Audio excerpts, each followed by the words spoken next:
never ever told myself that I can't do something. There's plenty of things I might not be able to do right now, but that doesn't mean that I can't do it.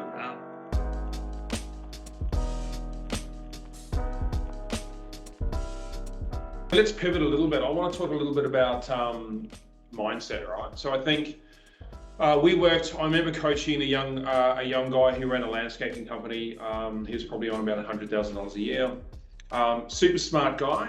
Had been working as a sole trader, registered as a company, and he wanted to go, how do I get to $250,000, right? So he came to one of our training companies and we enrolled him in a few courses. I said, well, the first thing you need to do is you need to aim for $1 million. Because if you aim for $250,000, you're not going to get that, right? Yep. So it's that principle of 10x. So we aimed for $1 million, and in 12 months he did about 1.3. Which is an incredible journey for a young guy. He was about 26, 27 years of age. And his biggest challenge was mindset, right? He did not believe that he was capable of doing that. Yeah. And all he needed was the right people around him, and he needed a business plan, he needed a target. He had such a good work ethic, he was very focused on targets. I sort of saw that in him, and we created a target for him and a process across 12 months to achieve that, and he blew it out of the water, which doesn't normally happen. He's probably 1 in a million, but it doesn't mean to say that you can't do it. A lot of people can. So talk to me about mindset, because I found with him it was about his mindset. It wasn't about his capabilities. So what have you found from your experience? Did you need to look at that? Did that need to change for you as you grew your company? I suppose for me, I've always been, I've never ever told myself that I can't do something. There's plenty of things I might not be able to do right now, but that doesn't mean that I can't do it. I suppose I definitely learned through my own life experience, and definitely as a builder, commitment sorts everything out. You don't have to be the smartest person sitting at the table. You don't have to be the most experienced. You don't have to be the richest. If you are the most committed person, you will achieve whatever it is that you need to achieve. And when I go back through and I look at my all the template documents that I've got in place, when I look at all the tools and equipment that I've got, when I look at all the degrees, the certificates, when I look at it in its totality, I think, wow, this is ridiculous what I've been able to achieve so far in my career. Yeah. And it seems like an enormous amount, but it was just one thing at a time, day after day after day after day. And even the most ambitious business plans, you just break them down into individual tasks. And I think that's where writing things down makes it so much easier, because instead of keeping a concept in your mind of, I want to make $1 million, well, I'm not focused on that when I get out of bed. I'm just trying to find enough commitment to achieve the very next task along that journey, which might be to read a standard, it might be to ask my accountant something, it might be to pay my tax, it might be to fill out a form, to dig a hole, whatever it is that is along, I suppose, the next step along that journey. Writing it down, having that plan there, like you said, getting the people around you that you need to support you, and to have the commitment just to take the next step. You don't need to have the commitment today to do what you need to do tomorrow. You just need to have the commitment today to do what you need to do today. And tomorrow is another story, and the day after. And when you add all of that up, the sum of all those little commitments, that's when you start to realize your $200,000, $300,000, $400,000, $500,000 a year profits. It is a genuine, sustained commitment that gets you there, but you don't have to focus on that, because you can't go from $100,000 to $500,000 overnight. It will be a series of days where you are just finding that commitment. And from a mindset point of view, essentially that's all I focus on. And if I find myself uninspired, or I'm tired, or I'm lazy, I just find a way to say to myself, break it down to a smaller component. If what I'm trying to achieve seems like it's too much, or it seems like I don't have the mind space for it, or the head space, the motivation, break it down to a smaller task. And that task might be just read one paragraph. and then I might need a 5-minute break, read another one. Instead of trying to tell myself, read the whole document, read one, read another page. I've read one page, well, now it's easy to read two, and I've read two, I may as well read three. And it just snowballs from there. So that's how I approach it. And there's been plenty of construction jobs. I'm sure, the people listening to this would have experienced that themselves. When you're working on site, you got 40 degrees sun on your back, or you've got, wind, it's 2 degrees, your hands are frozen, and you think, I've got to shift, 5,000 bricks, or I've got to pour 100 cubic meters of concrete, or I've got to dig 10 post holes, or I've got to install 10, lintels, or whatever you're doing.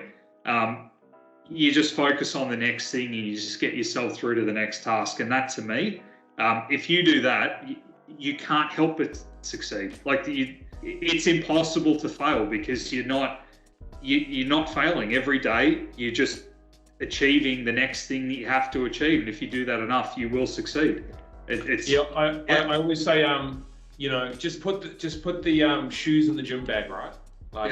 Now, I don't want to go today, and there's this little guy on your shoulder telling you, oh, look, you can work out tomorrow, but if you just put your shoes in the bag, you walk the bag and you put it in the car, it's just one small step forward, right?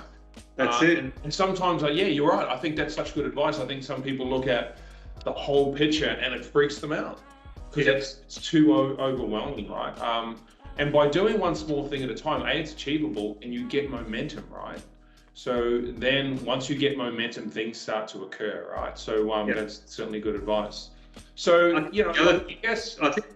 I think the other thing I'd just touch on with that is there are other builders out there and other tradesmen out there going through the same thing. Even though the specifics of our journeys are all different, the roadmap of what we're trying to achieve, by and large, is all very similar. And even though we all have to have an individual approach, because your business has to reflect you and your skill set and who you are, we're all going through the same journey. And I think it's important to reach out to people, to form a little network, whether it's through social media, whether it's through networking groups or industry memberships, or even training providers, the people that you're studying with, to connect with people and to talk about your journey and to share it together. Because I do find it inspiring to have those relationships with other builders and trades, and to share, when something goes well and when I've achieved something, and vice versa, and to listen to people, and to have people that you can talk to that understand what you're going through, and to remind each other just to take that little next step and to be proud of what you've achieved. Because a lot of the times, when we're working for ourselves, whether it's on site or in an office, those struggles and those achievements we keep to ourselves. And I think sharing that with people, posting things to social media, having conversations with other people going through all that, I think is really important to maintain that mindset, because you might have to work on something for 6 months or 12 months before you can present it to a client, before you can get any financial benefit out of it that might give you some joy and happiness. Having those little wins and having those little affirmations, and the opportunity to to vent a little bit, to talk to people, I think that's where, especially in the digital age, to form those connections and to understand that there's more than enough work for everyone. There's nothing wrong with forming a friendship with another builder or a tradesman that's in the same field as you, and connecting with people that way, I think, is really important. So I suppose that's the other thing that I would say about sort of maintaining your mindset, to surround yourself with people that are going in the same, sort of direction, experiencing the same thing, and sharing it with them. Yeah, that's such good advice. These guys just need to understand that you got to stop doing the same thing every day. You need to learn. You need to get an accountant, for God's sake. Get an accountant just to do your books. At least if you start there, at least your money's being managed well, right? They just don't get that time. It's crazy. And they lose so much money.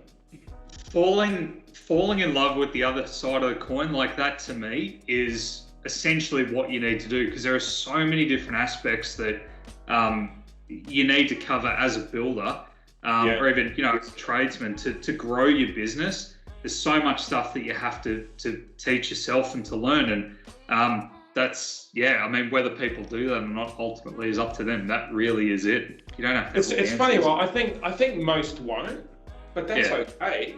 You know, if I sometimes think, you know, if we market to 1,000 people and 100 of them call us, but 10 of them do a course and one of them actually does something really special, I think that's great. You know what I mean? Yeah. Oh, look, so do I. Yeah. Yeah. Like I always think it's about 3%. I think 3% of people will actually do something and take on board the information and run with it, and the other ones will try and fail, and the other ones will just ignore it, right? But, hey, if you like this video and this content and you thought that it helped you, please click subscribe. We'd love for you to join our community. Thank you for joining.